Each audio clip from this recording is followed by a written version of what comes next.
ஃப்ரெண்டூட்ஸ் நேயர்களுக்கு வணக்கம். கண்டா வர சொல்லுங்க அப்படின்ற மாதிரி தான் இப்போ ஐயா ஓபிஎஸ் உடைய நிலைமை இருக்கு. எங்க இருக்கிறாரு மனுஷன் அப்படின்னு சொல்லிட்டு தேடி அலைய வேண்டியதா இருக்கு. ஆனா உண்மையிலேயே அந்த மனுஷனை பாஜக ரொம்ப வாட்டி வதைக்குது அப்படின்றதுதான் நிதர்சனமான உண்மையா இருக்கு. இதுல இன்னொரு விஷயம் என்னன்னா, எதுக்குயா நீங்க பாஜக பிடியில இருக்கீங்க, வெளியே வாங்கயா அப்படின்னு சொல்லிட்டு தான் ஓபிஎஸ் ஆதரவாளர்கள் என்ன பண்றாங்கன்னா அரை கூவல் மேல கூவல் கூட்டிட்டு இருக்காங்க. ஆனா இங்க ஓபிஎஸ் அவர்கள் ஏதோ ஒரு விஷயத்த மௌனம் காக்கிறார் அப்படின்ற மாதிரி தான் வெளிப்படுது. ஆனா இந்த மௌனம் அதிரடியான மௌனம் அப்படின்னு தான் ஓபிஎஸ் தரப்புல இருந்து நம்மளுக்கு என்ன பண்ணுது செய்தி வருது. ஆனா உண்மையிலேயே ஓபிஎஸ் அவர்கள் ரொம்ப பொறுமைசாலி. எது இருந்தாலும் இந்த பொறுமை கடலினும் பெரியது அப்படின்னு சொல்லுவாங்கல்ல. பொறுமையா இருந்தா நம்ம என்ன பண்ணலாம், ஆட்சி செய்யலாம் அப்படின்னு சொல்லுவாங்கல்ல. அந்த மாதிரி இவர் என்ன பண்றாரு, ரொம்ப பொறுமையா இருக்கிறாரு. ஏதோ ஒரு அதிரடியான முடிவு எடுக்க போகிறாரு அப்படின்னு தான் செய்திகள் வர செய்திகள் நம்மளுக்கு அப்படி சொல்லுது. ஏன்னா இங்க அமித்ஷா அவர்கள் 2 வாட்டி தமிழ்நாட்டுக்கு வந்துட்டாரு. தமிழ்நாட்டுக்கு வந்தவர் ஓபிஎஸ் சந்திச்சாருன்னா சந்திக்கவே இல்லை. ஏப்ரல் 11ஆம் தேதி என்ன பண்ணாரு, இங்க சென்னைக்கு வரும்போதும் ஓபிஎஸ் அவர்களை கூப்பிட்டோ இல்ல டிடிவி தினகரனை கூப்பிட்டோ அவர் சந்திக்கவே இல்லை. இபிஎஸ் மட்டும் சந்திச்சுட்டு இபிஎஸ் மட்டும் கூட்டணியில இருக்கிறாரு அப்படின்னு சொல்லிட்டு அனௌன்ஸ்மெண்ட் பண்ணிட்டு போயிட்டார். அதுக்கப்புறம் ஓபிஎஸ் உடைய அதிருப்தி எப்படி வெளிப்பட்டுச்சுன்னா, அமித்ஷா மேல எனக்கு வருத்தம் இருக்கு, ஏன்னா எங்களை கூப்பிட்டு பேசல அப்படின்னு சொல்றத ஓப்பனாவே சொல்லிட்டாரு. யாருக்கு மறைமுகமாலாம் சொல்லல. எனக்கு அமித்ஷா மேல வருத்தம்பா அப்படின்ற மாதிரி அவர் சொல்லிட்டாரு. ஆனா 2வது வாட்டி மதுரைக்கு வந்தார்ல, அப்போ நிச்சயமா ஓபிஎஸ் அவர்களையும் டிடிவி தினகரனும் சந்திப்பார் அப்படின்னு சொல்லிட்டு தான் பாஜக தரப்புல, அதாவது தமிழ்நாடு பாஜக தரப்புல இருந்து செய்திகள் வெளிப்பட்டது. இதுக்காக இவங்களுக்கு நேரம் ஒதுக்கப்பட்டது அப்படின்னு சொன்னாங்க. இதுல ஒரு படி மேல போயிட்டு டிடிவி தினகரன் மதுரையிலேயே ஆல்ட் ஆனாரு. அதுக்குன்னு ஒரு செயல் தலைவர் மீட்டிங்க போட்டுட்டு அதுக்குன்னு ஆல்ட் ஆனாரு. ஆனா இருந்தாலும் அமித்ஷா வருவாரு, நம்மள சந்திப்பாரு, நம்மள கூப்பிடுவாரு அப்படின்னு சொல்லிட்டு தான் ஓபிஎஸ் அவர்களும் டிடிவி தினகரனும் வழி மேல விழி வைத்து என்ன பண்ணாங்க, காத்துட்டு இருந்தாங்க. ஆனா இவங்களுக்கு பெரும் ஏமாற்றம் தான் ஏற்பட்டது. ஏன் அப்படின்னு பாத்தீங்கன்னா, இபிஎஸ்ஐ தாண்டி ஓபிஎஸ்ஸையும் டிடிவி தினகரையும் அமித்ஷா அவர்கள் சந்திக்கிறதுக்கு விருப்பப்படல அப்படின்னு சொல்லிட்டு. ஏன்னா இபிஎஸ் கலந்து ஆலோசிக்காம இங்க இவர் அதிரடியான முடிவு எடுக்க முடியாது. சோ இபிஎஸ் சொன்னாதான் ஓபிஎஸ்ஸையும் டிடிவி தினகரையும் சந்திக்கணும் அப்படின்ற ஒரு நிலைமையில பாஜக வந்துருச்சு. அதாவது அமித்ஷாவா இருந்தாலும் இங்க இருக்கிற தமிழ்நாடு பாஜகவா இருந்தாலும் இபிஎஸ் சொன்னாதான் இவங்களை போய் சந்திக்கணும் அப்படின்ற ரேஞ்சுக்கு வந்துட்டு. ஏன்னா நீங்க நல்லா நோட் பண்ணுங்க, இங்க இபிஎஸ் பாஜக பக்கத்துல தூக்கி வைக்குது. ஆனா கூடவே இருந்த ஓபிஎஸ்ஸையும் டிடிவி தினகரனையும் கண்டுக்கவே இல்லை. இத பத்தி பாஜக மாநில தலைவர்கிட்ட கேட்கும் பொழுது அவர் என்ன சொல்றாருன்னா, ஓபிஎஸ் அண்ணாவும் டிடி தினகரனும் எங்க கூட தான் இருக்காங்க, அவங்களை நான் போய் தனிப்பட்ட விதமா சந்திக்கணும் அப்படின்ற அவசியம் இல்லை அப்படின்ற. அட்லீஸ்ட் நீங்க என்ன பண்ணணும், ஏதோ ஒரு பிரஸ் மீட், ஏதோ ஒரு குழப்பம் வருதுல்ல. இப்ப தமிழக அரசியல்ல பாஜக ஓபிஎஸ்ஸையும் டிடி தினகரன் சசிகலா கை கழுவி விட்டுட்டாங்க, அவங்க என்ன பண்றாங்க, கண்டுக்கிறது இல்ல, முக்கியத்துவம் தருது இல்ல அப்படின்னு ஏதோ ஒரு குழப்பத்தை ஏதோ ஒரு குழப்பம் வருதுல தமிழக அரசியல். அப்போ உடனே பாஜக என்ன பண்ணணும், மத்தியஸ்தம் பண்ணி ஓபிஎஸ் அவர்களை போய் சந்திக்கணும், டிடிவி தினகரன் சந்திக்கணும், சசிகலாவை சந்திக்கணும், ஏதோ ஒரு பிரஸ் மீட் வச்சு என்ன பண்ணணும், பேசியிருக்கணும். ஆனா இங்க ஒரு சந்திப்பு கூட இங்க நடைபெறல. ஏன்னா இபிஎஸ் சொன்னாதான் போய் சந்திக்கணும் அப்படின்ற ரேஞ்சில பாஜக வந்துருச்சா அப்படின்ற ஒரு கேள்வி இருக்கு.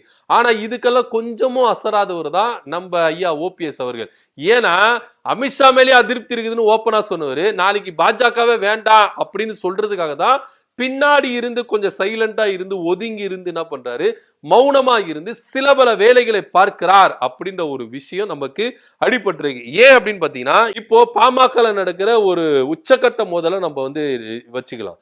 அதே போல இப்ப இங்க ஓபிஎஸ் சைலண்டா இருக்கிறாரு. இது தவிர்த்துட்டு சைலண்டா அண்டர்லைனிங் நடத்துகிற டிவிகே.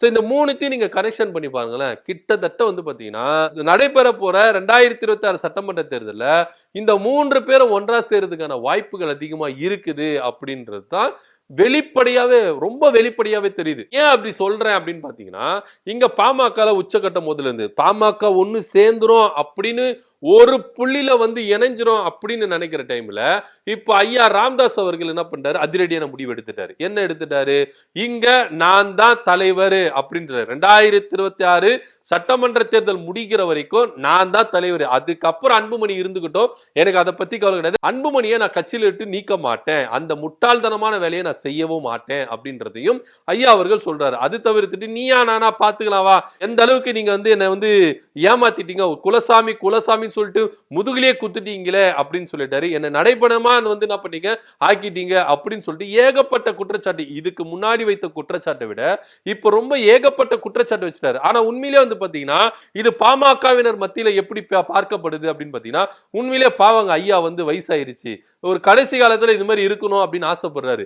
அதனால அவர் இருந்துட்டு போனோமே, அன்புமணி அவர்கள் விட்டு கொடுத்துட்டு போனோமே அப்படின்ற ரேஞ்ச் இருக்கு. அது வேற கதை, அது அப்புறமேட்டு பார்த்துப்போம். ஆனா இங்க ஐயாவுடைய மனநிலைமை என்னவா இருக்குது? இந்த உச்சகட்ட மோதலுக்கு இன்னும் ஏன் சமாதான பேச்சு வரைக்கும் வந்துட்டு திரும்ப வந்து வெடிக்கிறாரு ஐயா அவர்கள் அப்படின்னு பாத்தீங்கன்னா, ஐயாவுக்கு வந்து பாத்தீங்கன்னா திமுக கூட்டணி போகணும்னு ஆசை. ஆனா திமுக கூட்டணி கதவு சாத்திருச்சு.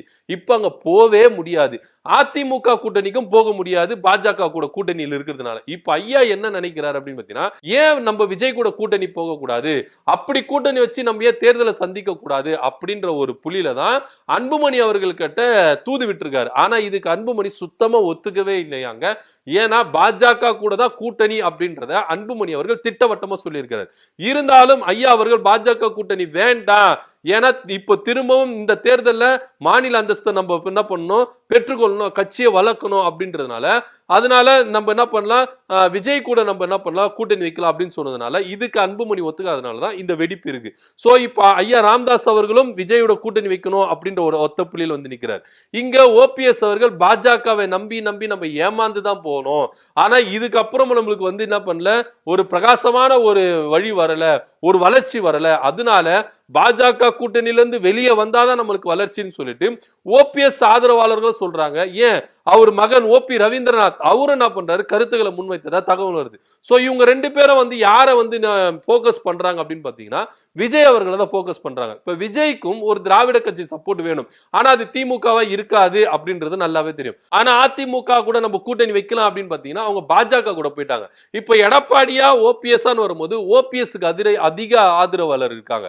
சோ அப்ப நம்ம எடப்பாடி பழனிசாமியை விட்டுட்டு ஏன் ஓபிஎஸ் நம்ம சூஸ் பண்ணக்கூடாது அப்படின்னு விஜய் அவர்களுக்கு நிறைய ஆலோசகர்கள் என்ன பண்ணிருக்காங்க, ஆலோசனை சொல்லியிருக்காங்க. சோ அதனால இப்ப சட்டமன்ற தேர்தல அதிமுக வருமானு சொல்லிட்டு இலவு காத்த கிளி போல காத்துட்டு இருக்க போறாங்க. ஆனா அது வராது அப்படின்னும் போது ஓபிஎஸ் அடுத்த லெவல்ல அவரை தூக்கிட்டு வந்து வச்சு ஓபிஎஸ், டிடிவி தினகரன், டிவிகே, அதே போல பிஎம்கே இந்த 4 பேரும் சேர்ந்து கூட்டணி அமைச்சு தேர்தலை சந்திக்க போறதா தான் அரசல் புரசா தகவல் வந்திருக்கு. அதை இவங்க 3 பேருடைய நடவடிக்கை பாத்தீங்கன்னா அது உறுதிப்படுத்துற மாதிரி தான் இருக்குது அப்படின்றதான் நிதர்சனம் உண்மை இருக்கு. இதன் மத்தியில டிடிவி தினகரன் ஒரு விஷயத்த சொல்லியிருக்காரு. என்ன அப்படின்னு பாத்தீங்கன்னா, அதிமுக ஏன் இந்த அளவுக்கு பிடிவாதம் இருக்குது, இபிஎஸ் ஏன் இந்த அளவுக்கு பிடிவாதமா இருக்கிறாரு, ஏன் வந்து விட்டு கொடுக்கறதுக்கு ஒரு மனசு வர மாட்டேங்குது, இப்படியே விட்டு கொடுக்காம போயிருந்தாருன்னா அதிமுக இந்த தடவையும் தோல்வியை சந்தித்து அவர் வந்து என்ன பண்ணார், பதவியை இழப்பார் அப்படின்ற ரேஞ்சில தான் டிடிவி தினகரன் கருத்து சொல்லியிருக்கிறாரு. என்ன வேணா நடக்கலாங்க, எப்படி வேணாலும் இருக்கலாம், கூட்டணி கட்சிகள் மாறலாம், என்ன வேணா இருக்கலாம். ஆனா இருந்தாலும் ஐயா ஓபிஎஸ் அவர்களை பாஜக இந்த அளவுக்கு வஞ்சிக்க கூடாது, இந்த அளவுக்கு அவரை ஏமாற்றக்கூடாது அப்படின்றதான் நிதர்சனமும் உண்மையா இருக்கு. ஓபிஎஸ் உடைய ஆதரவாளர்கள் குமரவும் அதுதான் இருக்குது அப்படின்றத நிதர்சனமும் உண்மை. என்ன நடக்குதுன்னு பொறுத்து பார்க்கலாம்.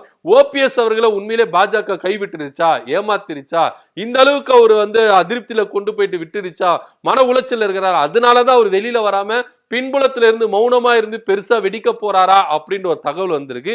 இதை பத்தி உங்களோட கருத்து என்ன அப்படின்றத கீழே கமெண்ட் பண்ணுங்க. நன்றி, வணக்கம்.